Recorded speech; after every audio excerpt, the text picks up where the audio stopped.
We're already 1 month into 2024, and there is still 2 cases of bullying. In Maricopa, a high school freshman says he was brutally beaten, bullied. Listen to his story. What else is going to take for them to stop? Until I'm 6 feet under? Freshman year of high school is supposed to mean exciting new beginnings. But for Maricopa High School freshman Tyler, it's been a nightmare. We're withholding his last name to protect his identity, but Tyler says since November, he's been beaten and relentlessly bullied by his classmates. At this point, I'm sick of it. Tyler showed us some photos of those assaults and also text messages indicating his classmates knew about the attacks. He says one incident was so bad when he was leaving school, he was knocked unconscious. Then I remember waking up and I was more just thinking, why? What did I do? Tyler and his family have filed several police reports and say the high school has issued an order which says those kids cannot be near him. Still, he says he's been followed on his walks home from school. It's terrifying. When he's not here, every phone call I get, especially from the school, I'm just like holding my breath. Like, is this the phone call where they're going to tell me that he's dead? Right now, the family says there are no updates on any pending charges. They hope the school and police will do more to put a stop to these attacks. I want to stay at the school because I like my teachers and I like my friends. But then there's also other sides. I've almost been killed twice. I don't know what's going to open everybody's eyes and make it so this stops. Not just with him, with everybody. And we did reach out to police and the school district for an update. The school did provide us with a statement saying that they are actively investigating these ongoing situations involving Tyler and are committed to resolving this as well as making sure he has the necessary support. It's despicable what's happened to him, and he's only a freshman, you were saying, but you know, we've done so many reports on these teen-on-teen violent attacks, like an ambush style thing, and many of those cases, the attackers are caught on camera. Was that the case here? So some of them have been caught on camera, whether they happen in school or in the back of the school. Other situations have happened actually around his neighborhood, they say, as the kids follow him from school. So they filed those police reports. They are coordinating with the school. They have those no contact orders. So hopefully something can be done to keep Tyler safe. Is there any possibility that the school's already taken disciplinary action against some of those students? We just don't know at this point. Yeah, the family said there are potential rumors that some of the other students have been expelled and things, but they haven't confirmed that. So hopefully the school is taking more action again. They provided that statement, so we're really just trying to learn more. Well, hopefully we'll have some answers and follow up with police as well with law enforcement. Michaela, thank you so much. Now to a CBS. But there's something more that needs to be happening. Now we're going to take in New York where a family sues a school district over these bullying allegations. I am Michael Paula. I am 16 years old. Michael dreams of Broadway.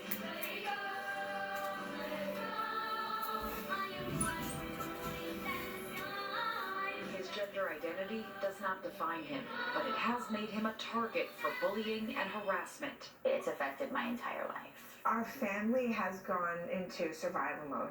We're not thriving.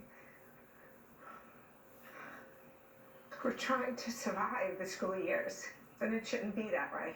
This week, the family filed a federal lawsuit against the Smithtown School District, claiming Pierce physically assaulted him, misgendered him, threw objects at him, and verbally abused him from elementary through high school. I had to worry about these comments from students, not just students, but also teachers and staff and faculty, where I was still trying to figure out who I am as a person. Throughout all these years, how did the adults in the situation let Michael down, let your family down? Their answer to everything was to move him around like a chess piece. 3 elementary schools. We ultimately ended up not even paying a gym anymore because they couldn't keep him safe in the PE class. The lawsuit argues that the school district is in violation of Title IX and the New York State Dignity for All Students Act, which requires school districts create a school environment that's free from bullying, harassment, and discrimination.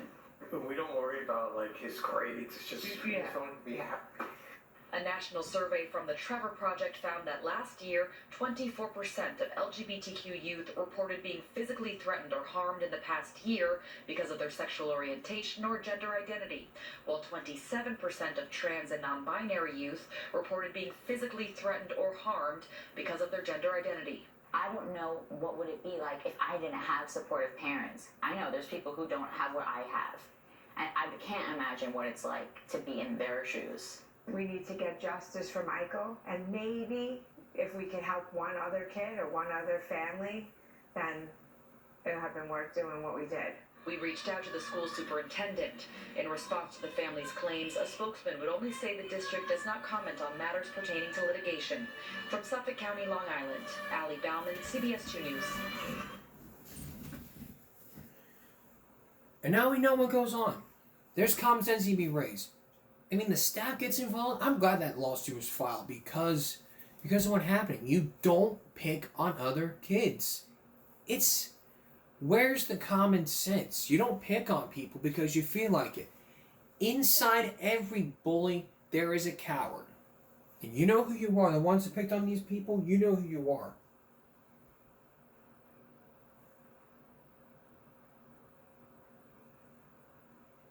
And I'm glad something was done about this. It is Survive Week. We're going to show you some stories we're going to show you how you can survive throughout the cold and warm days. And we're also going to show you a story about the Embassy Row. A hostage situation that happened for days. It happened back in '97. Stay with us. It is Survival Week, or Survive Week. I don't know how to call it. Throughout this week, we're going to show you some ways to how you can survive throughout the summer and the cold. We'll do 2 stories each. 2 stories on each per day. And then we're going to also, along with them, we're going to also tell you how you can also survive throughout all these times. We start with summer survival. You may be up hiking up on the mountains, but if you ever feel lost, you're about to meet an expert who will tell you how you and only you, probably your family, can survive throughout the night once a helicopter or a park service ranger helps you out. Here's Rob Stafford. Each year, the National Park Service alone conducts more than 6,000 search and rescues. And each year, about 120 people who get lost or stranded never make it back. To show you how to get out alive if you get lost in the wild, we've come to this deserted patch of Arizona wilderness with survival instructor Cody Lundeen. I'm lost, disoriented. What is the first thing I should do? Lundeen gets by in shorts and a t-shirt. He doesn't even need shoes. For our demonstration, I had hiking boots and a jacket, but no food, water, or shelter. So the first thing we need to do is keep your body 98.6. That's key. Sudden temperature drops can happen almost anywhere in America, and there's no better example than Arizona. Here, broiling daytime temperatures can plunge 60 degrees soon after sundown. That's why Lundeen says the first thing you should do before making fire, signaling rescue, even finding water, is find shelter. The main thing is to wake up alive the next morning. Okay? Lundeen says you can last 3 or 4 days without water and 3 or 4 weeks without food. But death from exposure can come in hours, even minutes. So find a spot to sleep. Lundeen says look for a flat area that's relatively high. It will stay warmer since cool air sinks. This rock looks like a great spot because it can block the wind. It not only blocks the wind, it sucks up heat during the day and radiates it at night, staying as much as 10 degrees warmer than the air temperature. Lundeen says it's essential to scout your surrounding area and stay positive. Out here, if your attitude falls, you're going to fall with it. So keep your spirits up, be aware of what's going down, grab that. That's good luck too, because it looks like... An iced tea can. So this can is a great find. You bet, it's a container. As you'll see, garbage will be key to getting through the next several hours. Remember, right now Lundeen says the top priority is completing shelter. But it's hot and I'm thirsty. I've decided I've got to have some water. So against Lundine's advice, and ignoring the priorities of wilderness survival, I set out to find some. Where does water go to? It seeks the lowest spot, right? And life tends to follow water. Look for concentrations of plant life and listen for insect and bird noises. After a bit of searching, voila, all the water anyone could need. Follow the sound of the insects and the greenery and a stream. And it looks clean. It looks clean, but the tiny bugs that's going to get you sick are invisible to your naked eye. Most of the bugs that get you sick have an incubation period of several days. So if you desperately need water, You can drink drink it. it. You can Because drink even it. if it's contaminated, that won't take effect. You won't get sick probably for a couple of days, and hopefully you'll be rescued before then. But I don't want to risk getting sick. And without any filters or iodine tablets to purify the water, the only thing left to do is boil it. We'll see if that works. So the next step is making fire. Since I have no matches, Lundin shows me how to start a fire with 2 sticks he'd previously gathered from the area. It takes a little spit, a little sweat, and he's got fire. This is power. And you make it look easy. Now it's your turn. Yeah. Well, now I'll make it look hard. I'm right about that. Making fire is challenging, but I get a good start. Excellent. Come on. There we go. A little smoke, but no fire, so I try again. And again. And again. But more than an hour and a half later, no dice. It's not there. Not gonna happen. Okay. Now I begin to realize the gravity of my decision to put water above shelter. Darkness is approaching, bringing with it near freezing temperatures. I failed to start a fire, so I'm not gonna have that warmth tonight. So now what do I need to do? We need some sort of vegetation that's got some dead air space, which acts as... Cattails and dry grass can be found at State in the Union, and in bunches they help keep the body's natural warmth from escaping. So this is your bed here.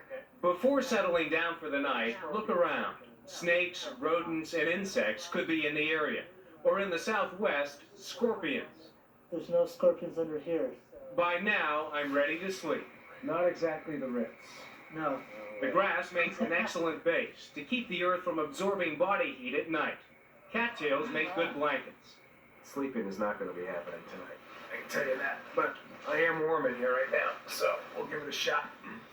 That night, the mercury plummets into the 30s. As the chill sets in, my vegetation bed helps keep me from getting too cold. But it doesn't make me comfortable. The next morning, my camera crew returns to find me in rough shape. A long, cold night.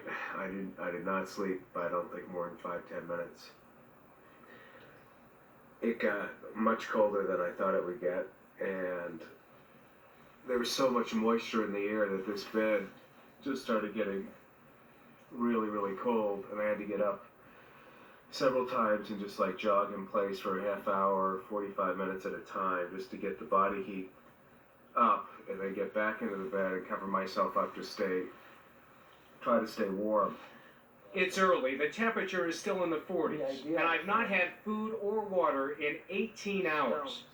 In order to purify water, cook food, even send a signal for help, I'm going to need fire. 2 tries to light this fire. This time, Lundin gives me 1 match and shows me how to split it down the middle. 1 match, 2 chances. Right.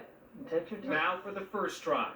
I've lit a match 1,000 times, but I've never been as worried about it as right now.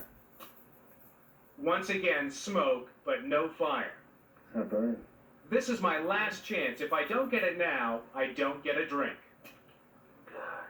Good. And now we want to baby it. Twig at a time. Never ever take fire for granted. Remember that iced tea can? It makes a perfect container to boil water. Let's gather a While we wait for the water to purify, we go hunting. Don't leave the fire, though, unless you've dug a fire pit to keep it from spreading. And again, food is a worry only in long-term survival situations. But in this case, there's plenty of protein to be found, like grasshoppers. They are quick. Got him. And in the water, crayfish. Although those put up a bit more of a fight. And he got me. There's a whole bunch right here in front of you. Also in the water, we found some clams. So what part can you eat? And the same cattails I slept under make a good snack. So it's this right here, right? Be wary of eating other plants and berries, though. You never know if they could be poisonous. Not bad. It's good. Very good. Then back to camp, where the water has boiled and cooled. I am ready to drink this.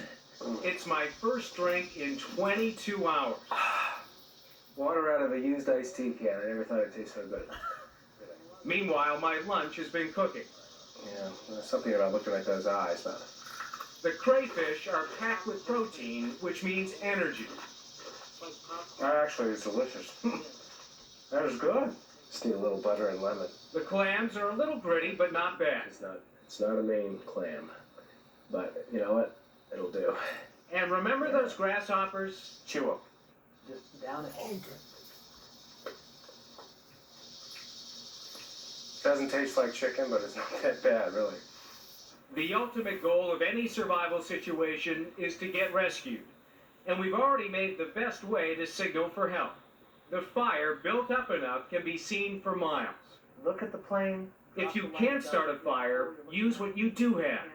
This canlet I found can reflect light to get a pilot's attention. Once again, trash is a potential lifesaver. And if there's a plane directly overhead, don't stand straight up. If you're standing up and the plane's overhead, it's not seeing as much as if you're down here. Okay. Of course, a little preparation before you take a trip can make all the difference. Bring 3 sources of fire on 3 different parts of your body. I have a lighter in my jacket and matches in my shirt pocket and pants pockets. Bring a gallon of water for each day you'll be gone. Warm clothing, even if it's just a day trip. And it's always a good idea to have a cell phone, but it may not work where you're going. So be sure to tell someone where you'll be and when you'll be back so they can notify authorities in case you don't return. If you do get lost, remember your priorities. Don't keep wandering, hunker down and look for shelter. Then try to signal for help. If help doesn't arrive, start looking for water. For 2 New York college students, spring break in the desert came close to disaster. Paula and Amelia made it through the night, and the next day were discovered by a passing hiker who showed them a shortcut to safety. Looking back, their ordeal was a learning experience. Lost in the wild, they found a new respect for Mother Nature. Wow. And I guess you can learn a lot from this. But coming up on Wednesday, Cody's going to come back with some winter tips. So that way you learn how to survive for the winter. But we got a lot to move on now. Coming up, a survivor story that could leave you being hostage for 100 days. It's a story of the Peru hostage situation that happened back in '97. And Josh Mankiewicz will show you some exclusive video, as well as some harrowing tales from the Dateline survivors. Stay with us. Welcome back to Give Me a Break Survival Week, where we're going to teach you how you can survive throughout the night, how to survive through the winter, how to survive cold temperatures, as well as show you some Dateline survivor stories. Last week we showed you we did our Give Me a Break class about a bear attack that left one teenager dead, almost dead, but he survived. Now we're going to take you to Peru, to where a hostage situation had happened. Tonight, you are going to witness firsthand account of what happened during that shooting, during that siege, I should say. And you will also see exclusive video of what happened during that time. Here's Josh Mankiewicz with a Dateline survivor story.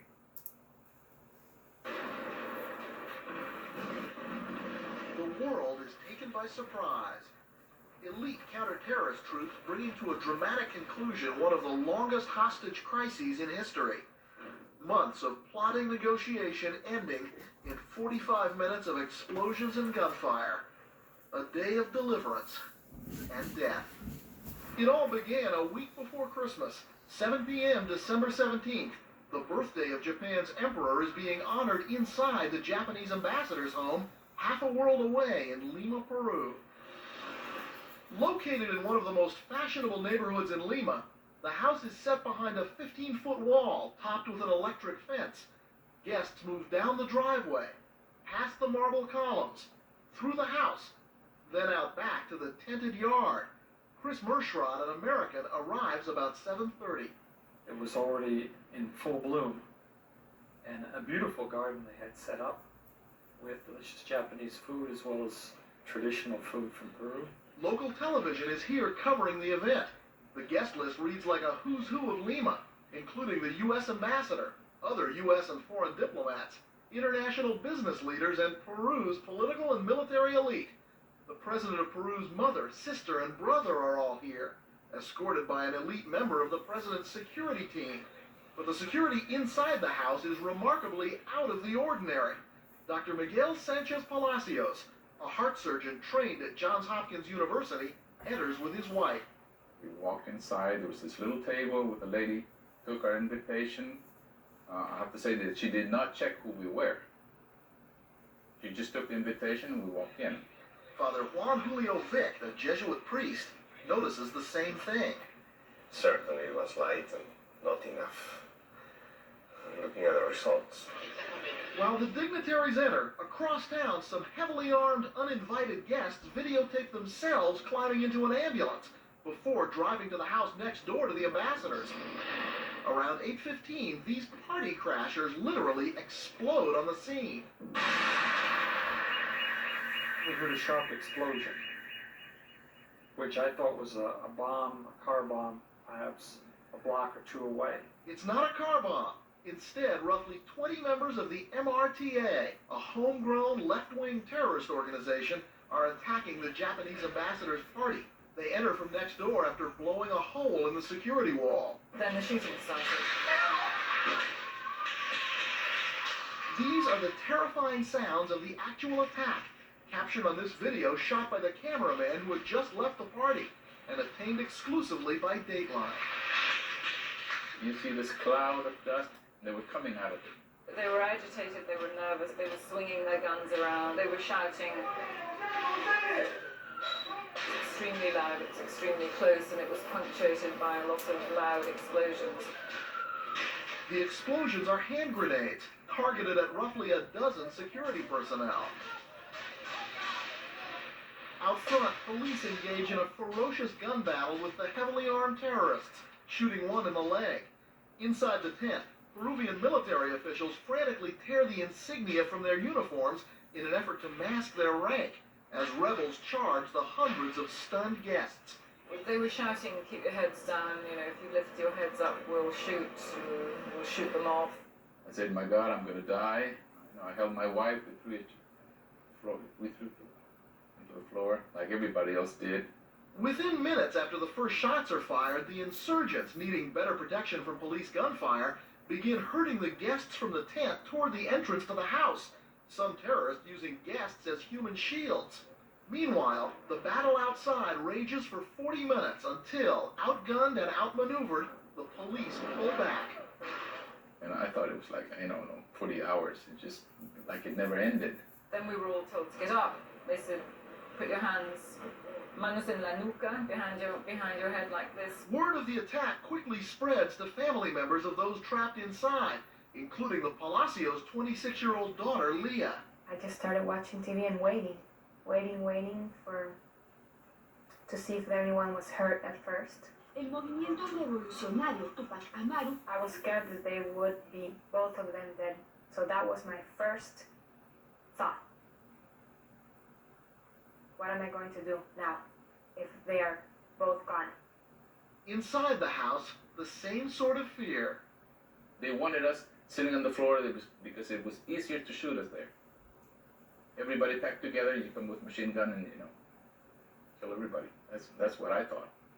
I think most people thought that too. Less than an hour after the first shots were fired, the now reinforced police presence located at the front gate launches a counterstrike, firing tear gas into the residence in an effort to smoke out the terrorists. I just recall 2 waves of tear gas. One was very mild, but then the second one was really difficult. It required a lot of control to keep from choking. When we felt these tear gases, the other ladies were started screaming. The tear gas is effective, but only on the hostages. Immediately, the terrorists had masks against these tear gases.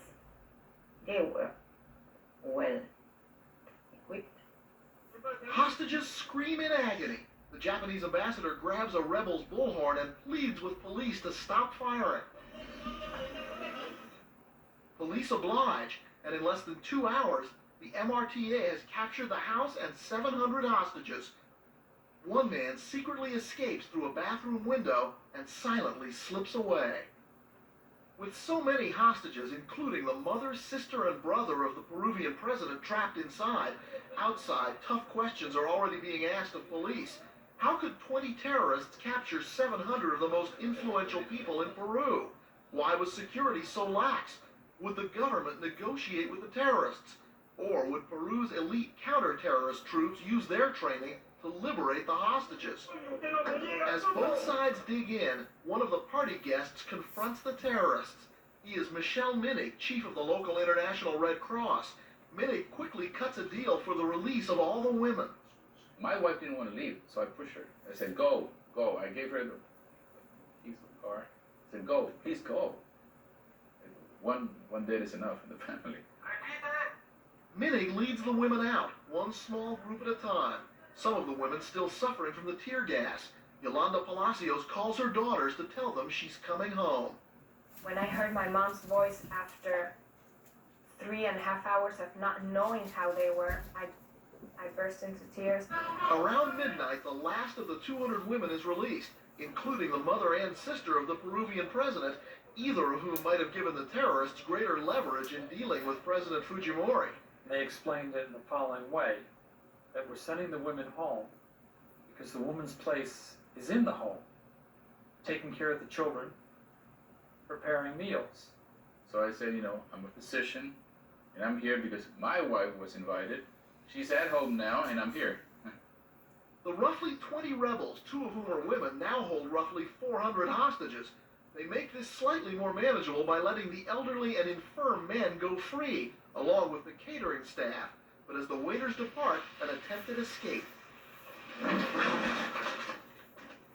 The rebel closest to the door starts to raise her gun to shoot the escaping hostage, but changes her mind. Red Cross representative Minig comes quickly to defuse the situation. For the very first time, Michel Minig talks about that terrifying moment. I believe that some shooting was about to start. And I said, don't shoot, don't shoot.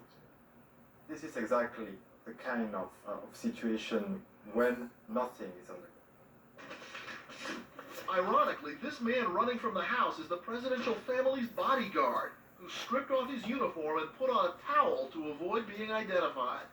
By 1 a.m., the hundreds of men inside the house are frisked, then divided up, with politically and militarily important hostages forced upstairs, where the rebels believe they'll be easier to guard. The earlier attempt by some military officers to hide their identity by removing their uniform insignias fails when the rebels find a comprehensive guest list. The lights were turned off, and then I was alone. I was with a room jammed with people, but I was alone. And I'm sure everybody there was alone too.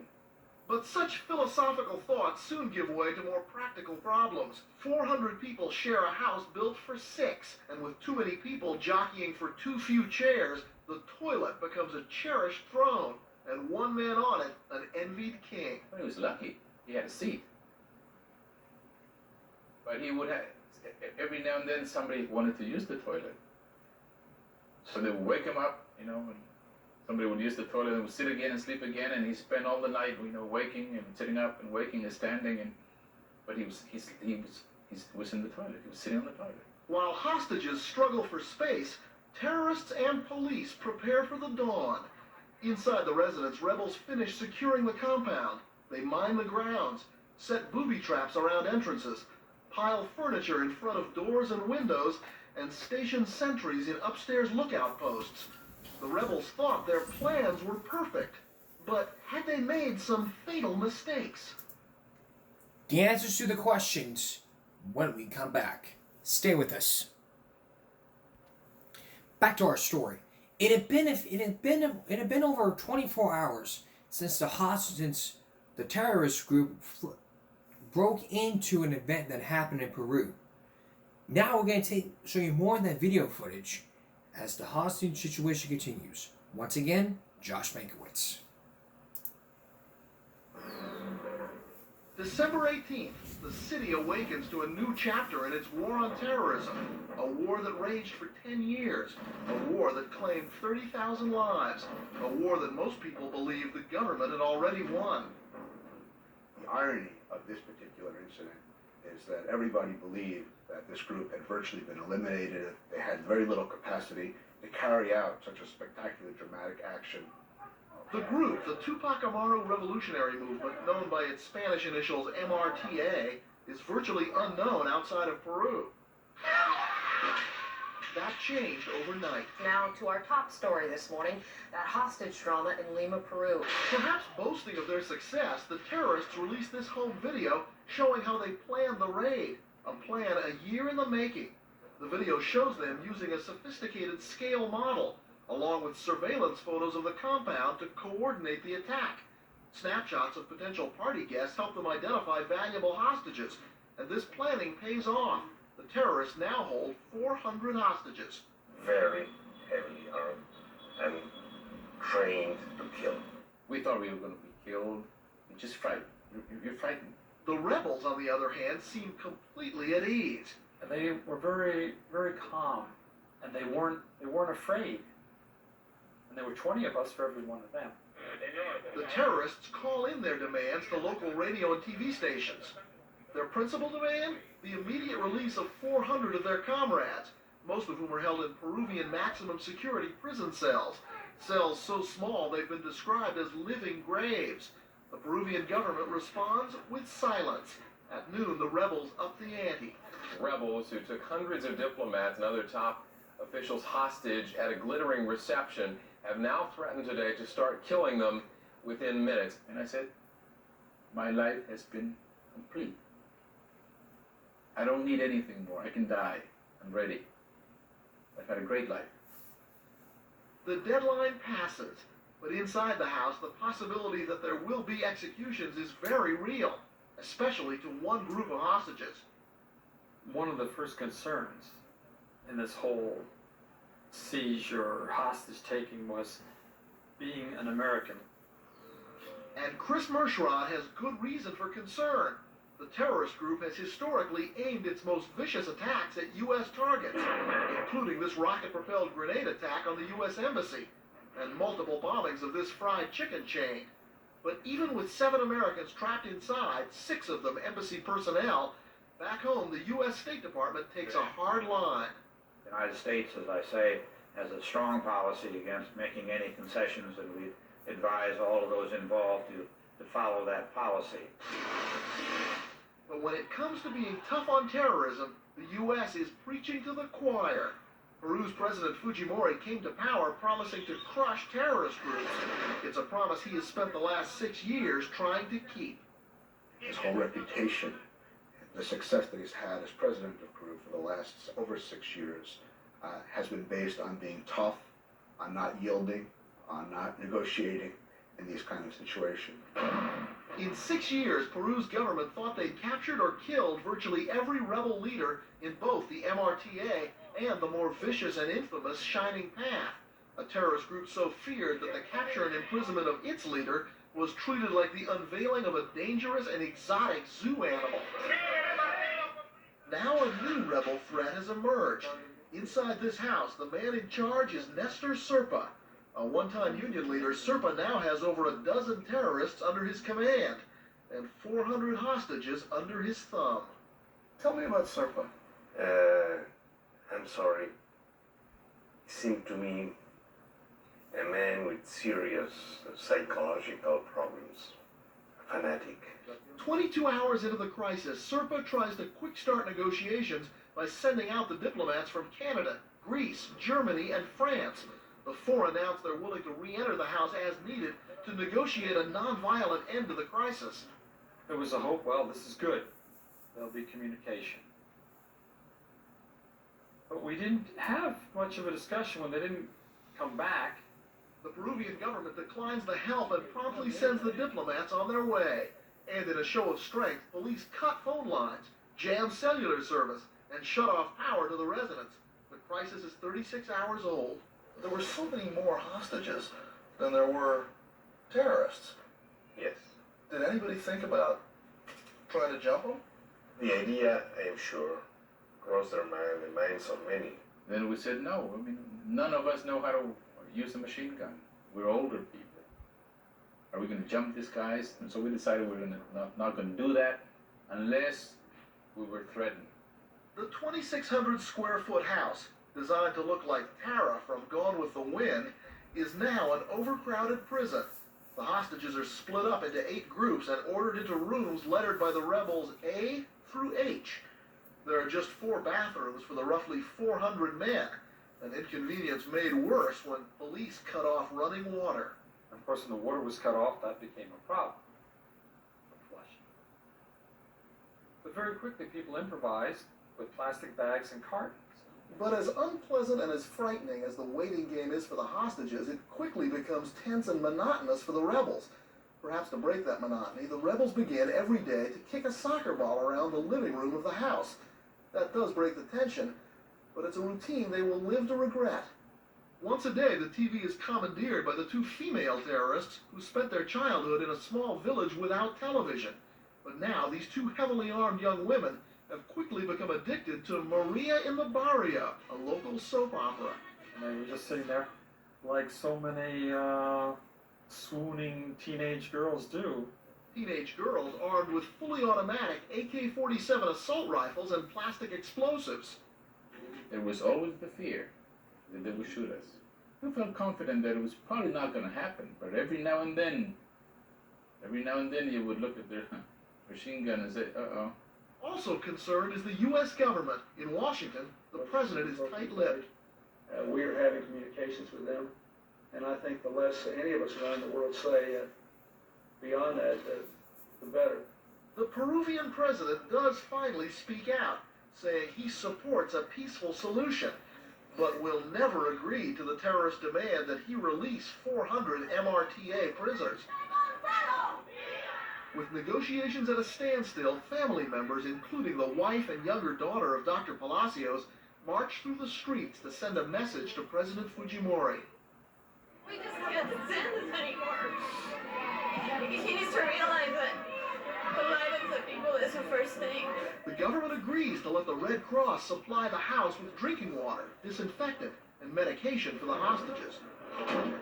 And while the days-old party food is still feeding some inhabitants of the compound, fresh food is also delivered daily to the surprisingly disinterested hostages. Even though we had a lot of food, nobody went to eat, so they wouldn't have to go to the bathroom. As the days pass, these gun-toting terrorists work at becoming less threatening. It is a calculated strategy. They want to convince us we're the good guys. The government, they're the bad guys. And although it's strange to have somebody with a machine gun smiling at you or being nice to you, that's what really happened. Just before Christmas, the terrorists announced they will release all non-essential hostages, meaning everyone who's not a political or military official. There was a point at which they said you could go. Tell me about that. A list of people, long list, were named to get out. And your name was on that list? My name was on the list. But Dr. Palacios still worries about his own future. I was taking blood pressures all over the place, and I thought, what am I doing? I may not be released if I'm the guy who's taking care of all these sick people. Word of the release reaches the families of the hostages, but not a list of who or how many.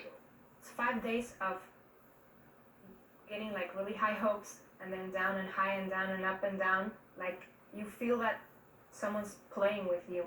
After midnight, buses arrive at the house and 225 hostages begin filing out.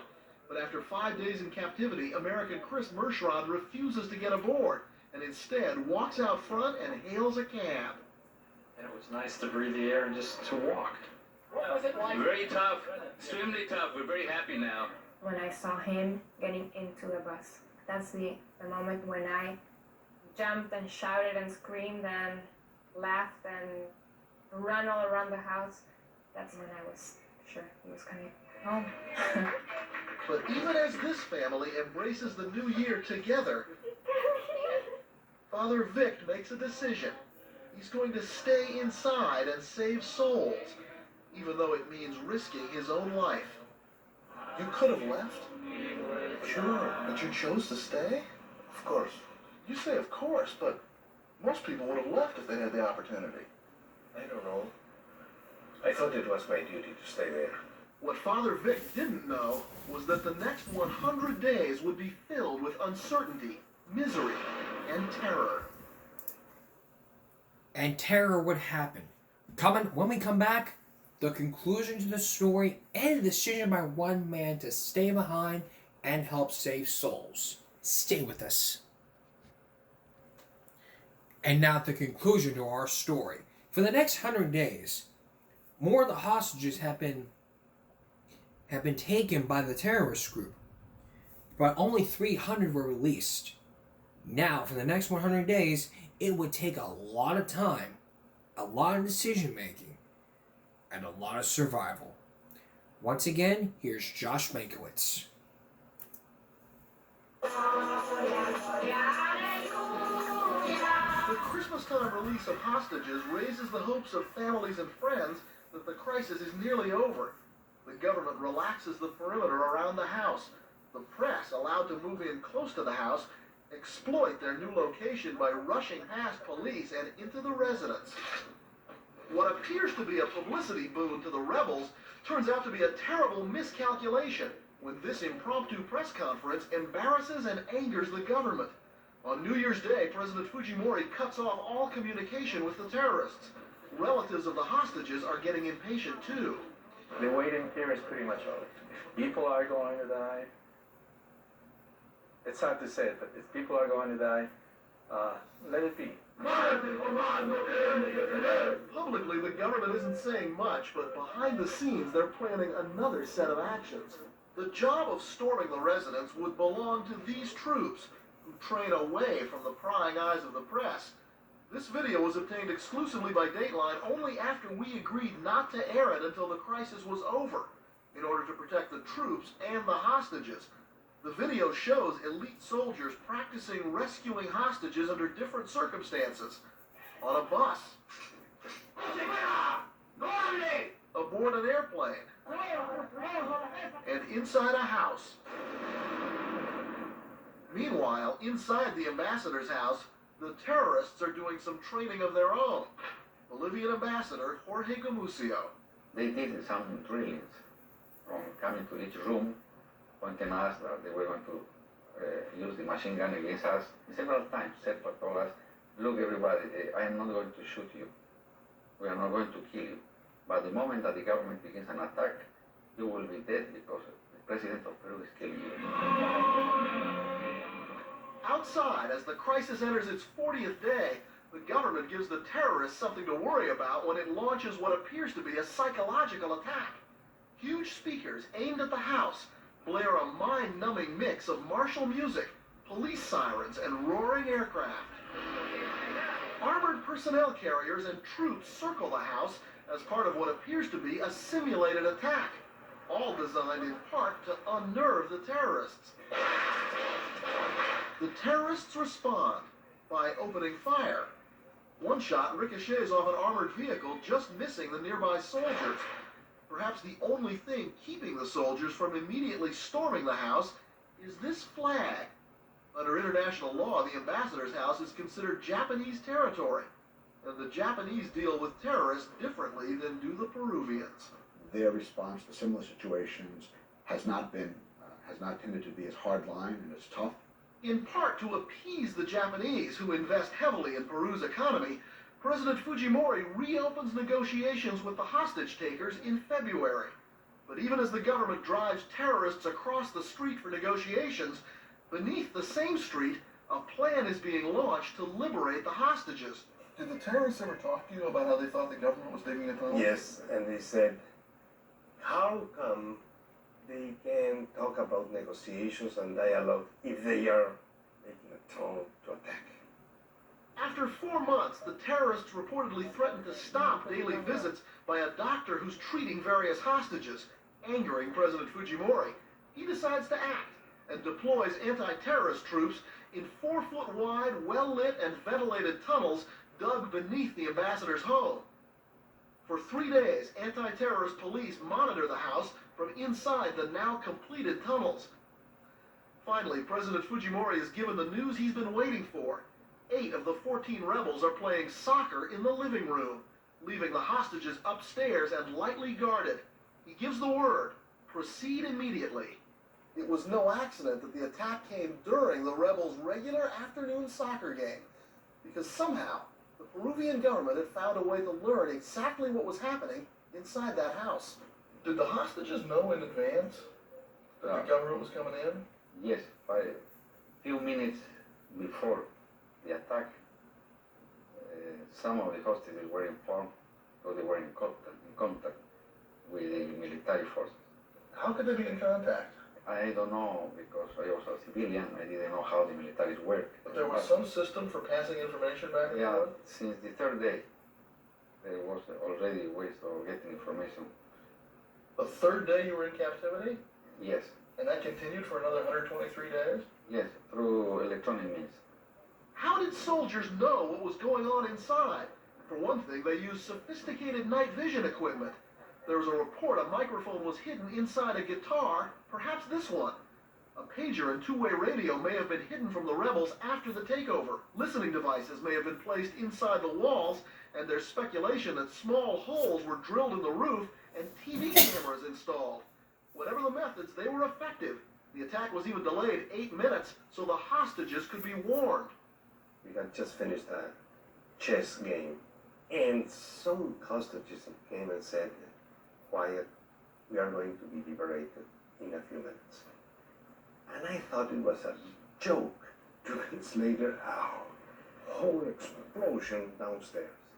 I thought that the whole house would collapse. Commandos in the tunnel under the living room used 9 pounds of explosives to blast a hole in the floor, instantly killing 4 of the terrorists playing soccer directly above them. I just dropped to the ground, saying, "That is it." You thought this was the end? That was it. That was it. The explosion signals assault troops to swarm the compound. When you heard the first explosion, you knew the attack was beginning. Yes. Were you ready to die? I was prepared to die. One team blasts through the front door. The other group of soldiers comes through the upstairs window, quickly killing 2 terrorists guarding the hostages there. And immediately, more explosions and shoots and machine guns and grenades. It was incredible. Does God approve of the use of violence to fight violence? In some cases, it is necessary. More explosions rock the compound as a second wave of troops blast their way inside. Peruvian Agriculture Minister Rodolfo Muñante says a young guerrilla ran into his room. I turned around and the young man was there pointing his gun towards me. But he didn't shoot at me. Muñante believes the terrorists knew him too well to pull the trigger. This young man is the one who throws the grenade, kills the officer, wins the chancellor, and the other hostage.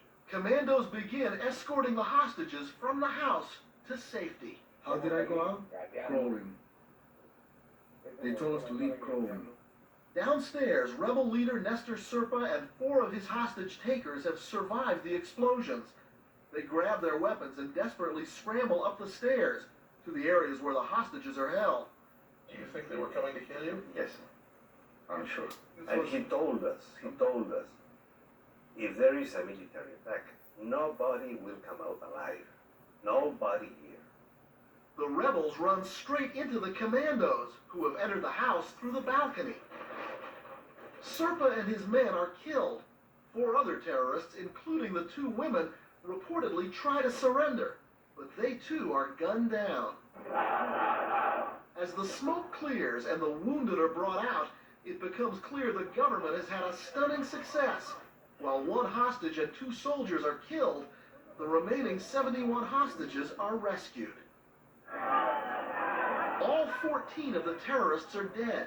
President Fujimori, the man who built his reputation mounting a ruthless war against terrorism, takes what amounts to a victory lap around the compound, and only now has a face-to-face meeting with the rebel leader, Nestor Serpa. 2 soldiers died in the assault. One of them was Juan Valer, the mission's operations commander.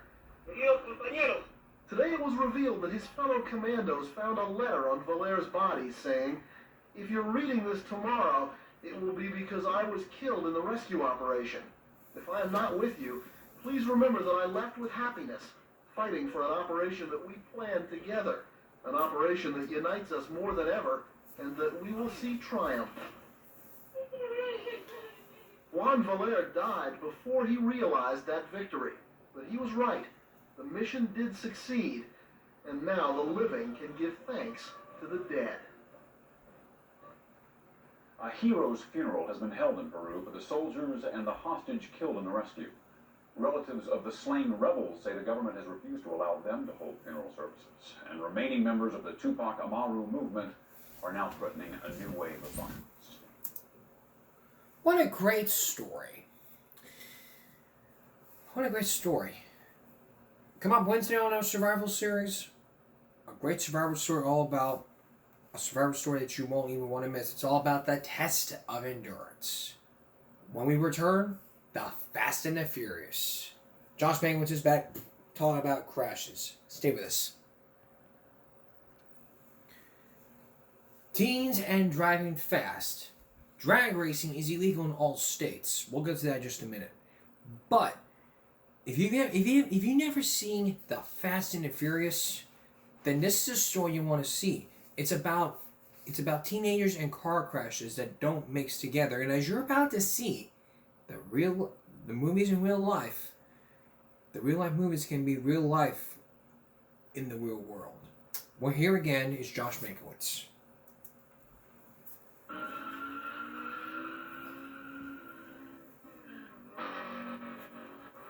Long Island, New York. A drag race between total strangers ends in death.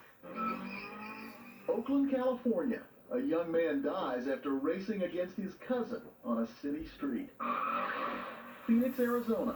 Murder charges are filed when a pizza delivery driver is broadsided during a race he didn't even enter. And a movie about illegal street racing leaves its box office rivals in the dust. It's a Thai racing movie, it's kind of like gets you going to race your car. If he does, he'll be entering a timeless secret society. Remember the racing in Rebel Without a Cause in 1955? It's happening for real on suburban asphalt in 2001.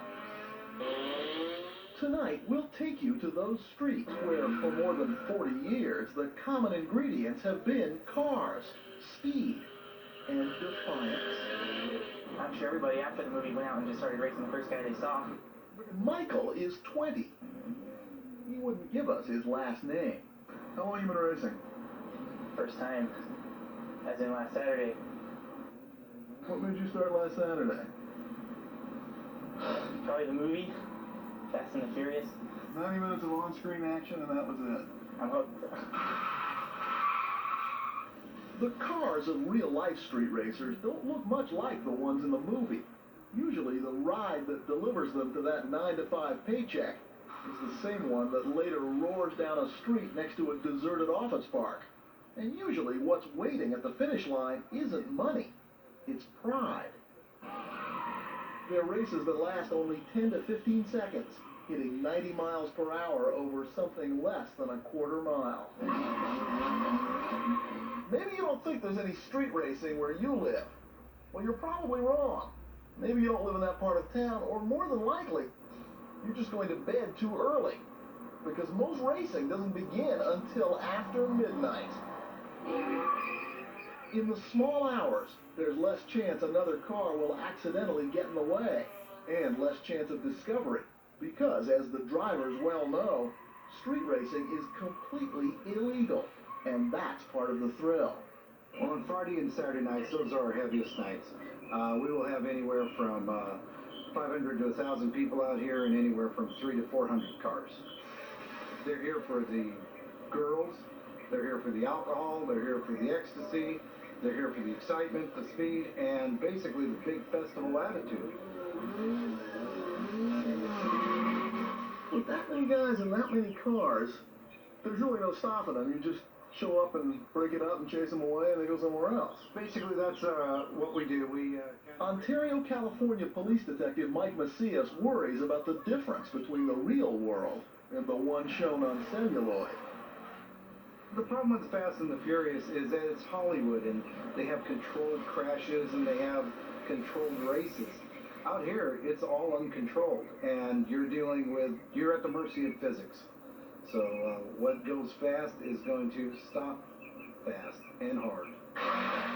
On the other hand, a body in motion tends to remain in motion.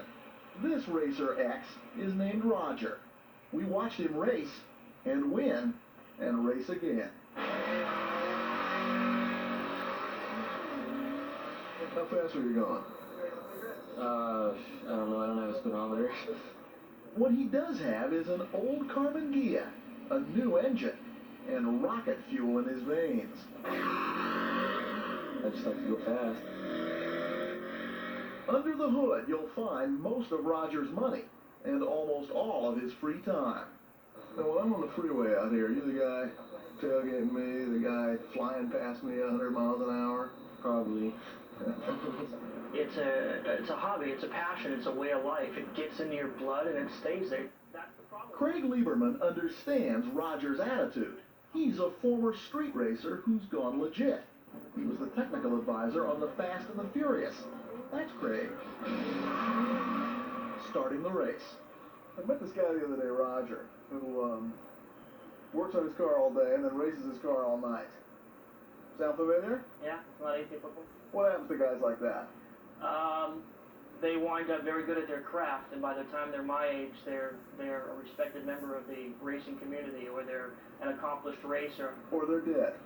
Or they're dead if they stick to street racing. Lieberman thinks the film is a realistic depiction of what happens on the pavement, from the roar of the engines to what can go wrong.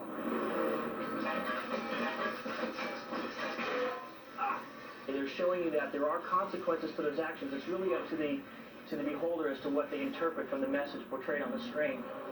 Where the film really fails, I think, is to show the death, the damage to property, the people who live in the area, how they're afraid to come out at night. Salome Pearson is a deputy district attorney in Los Angeles. She runs a county task force on illegal street racing. And to her, the Fast and the Furious is a big screen commercial for breaking the law. Fast and the Furious? I think that it may encourage other people to get involved in racing. More importantly, it's going to encourage more people to go out and watch the races. The spectators fuel the races by their mere presence. As long as they're not racing, what difference does it make if people want to show up and watch somebody else race? Because they are, in effect, in an unlawful assembly. They are violating the law. The night the movie opened, the LAPD issued 212 citations at this illegal street race. The filmmakers are careful to mention that they put a disclaimer on the screen, warning potential racers not to try doing it themselves. While that is technically true, keep in mind the disclaimer, yes, that's it, goes by fast and furiously after the ending credits.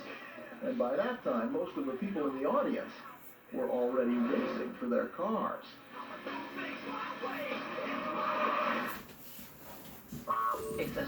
We're going to take a break. We'll be right back. As we have just talked about, street racing or drag racing is illegal in every state. Street racing is a misdemeanor in most states and can result to a year in jail and a fine of around $1,000 in community service. Some states have minimal jail time or community service requirements, and offenders may face license penalties. Texas, California, and Ohio, just to name three. Texas is a Class B misdemeanor with a fine of $2,000 and 180 days in jail. Second offense is Class A misdemeanor. Third conviction is a state jail felony. California, county jail sentence of 24 to 90 hours and a fine up to $355 to $1,000, 40 hours of community service. Spectator is also liable for potential citation. And in Ohio, a fourth degree felony for those who aren't first-time offenders. Street racing is also a felony if someone physically is injured or there's property damage greater than $1,000. In general, Wyoming is the street racing capital of the country, which drivers cited for street racing 13 times more often than the national average.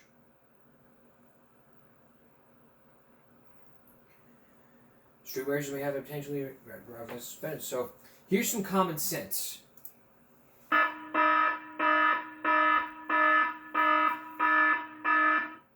If you watch the Fast and the Furious, don't be like these guys going all vroom, vroom, vroom, vroom, vroom, vroom. Get out of my way, I'm trying to win it. Vroom, vroom, vroom, vroom. And don't be like all those video games that go drag racing and all. Vroom, vroom, vroom, vroom, vroom, vroom, vroom.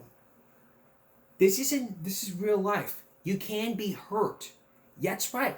Out there, you can be hurt. Just because you got lights on, you get vroom, vroom, vroom, vroom, vroom, vroom. Hey, get out of my way. Vroom, vroom, vroom, vroom, vroom, vroom, vroom, vroom, vroom, vroom.